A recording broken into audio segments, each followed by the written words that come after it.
Hello viewers, আসসালামু আলাইকুম। আপনারা সবাই কেমন আছেন? আমিও আলহামদুলিল্লাহ ভালো আছি।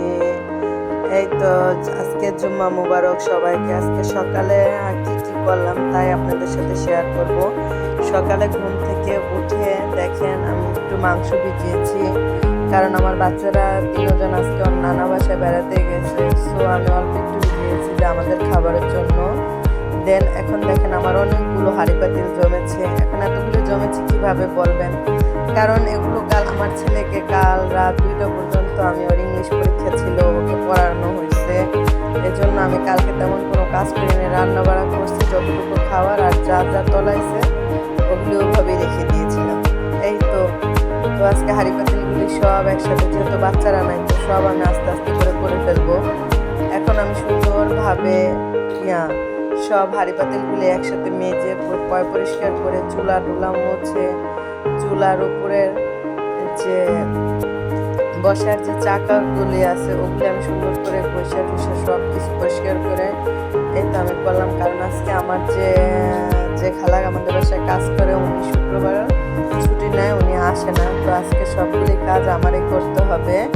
তো আমি রান্নাঘর অগুছানো দেখে আমি রান্নাঘরটা ক্লিন করে তারপরে আমি রান্না করব চিন্তা করলাম। এজন্য আমি তাড়াতাড়ি করে রান্নাঘরটা পুরাটা পরিষ্কার করে নিলাম, থালাবাটি দিয়ে চুলা টুলা মুছে টুসা, আর তারপরে সব কিছুই করে ফেললাম।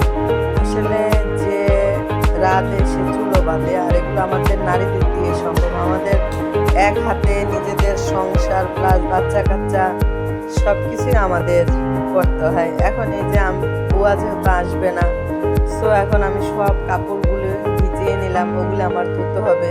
তো কালকের কিছু ভাত ছিল, ওই ভাতের সাথে আমি যেহেতু ভাত খাই না, তো অল্প ভাতের সাথে আমি অল্প কিছু চাল মিলিয়ে ভাতটা আমি রান্না করে ফেললাম।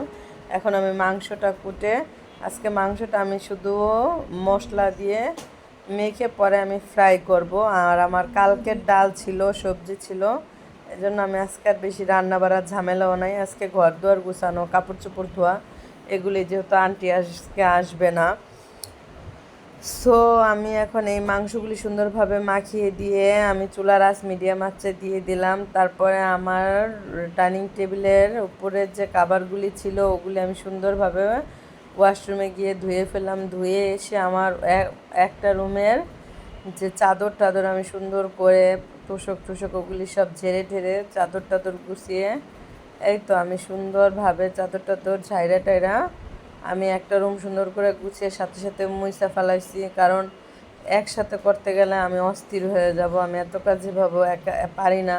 আর তারপরও বুয়া কিন্তু কোনা কাঞ্চি এগুলি কখনোই কোনো খালারাই পরিষ্কার করে না। ওই সপ্তাহে যেদিন আমার সময় থাকে ওদিন আমি ভিতর থেকে যা কোনা কাঞ্চি আছে আমার সব ক্লিন করা লাগে। এই তো আমি এক রুম পরিষ্কার করে ফেললাম। দেন আমি আরেকটা রুমে চলে গেলাম, যেটা আমি যেই রুমে আমি থাকি।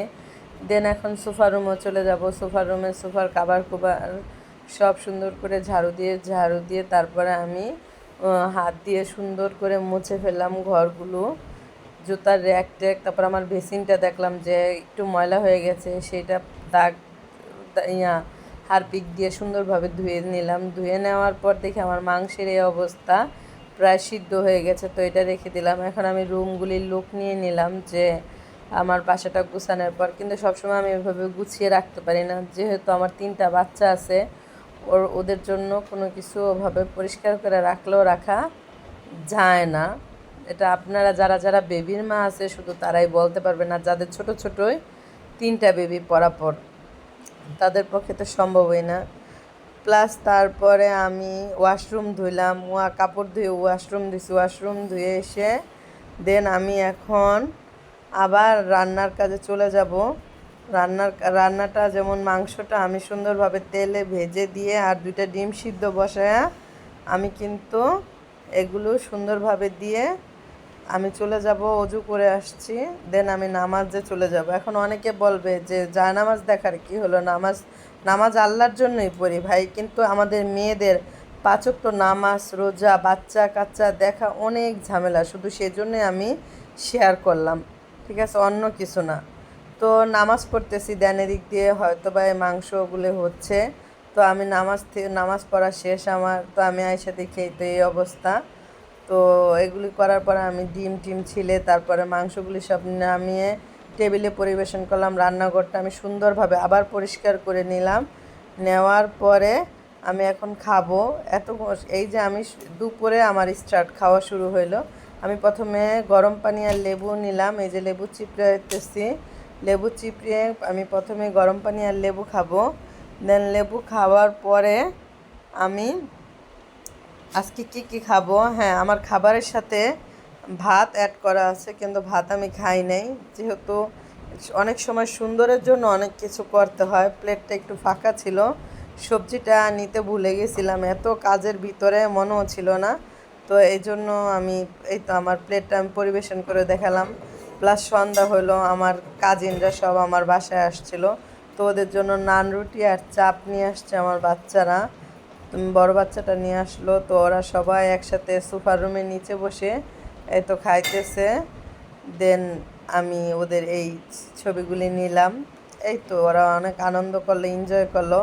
আসলে আমাদের নারীরা যেমন ভাতও রাঁধে, তারা চুলও বাঁধে, তারা সব কিছুই করতে পারে। এবং এই যে দেখেন, এখন বিকাল থেকে আবার বাচ্চাকে যে পড়ানো স্টার্ট করতেছি, তো করতেই আছি, বাচ্চাকেও কাভার করতে হবে, কিচ্ছু করার নাই। এই তো আজকে এই পর্যন্ত। আল্লাহ হাফেজ, ভালো থাকবেন। যদি ভালো লাগে তাহলে প্লিজ সাবস্ক্রাইব করবেন এবং ফলো দিবেন। Thank you.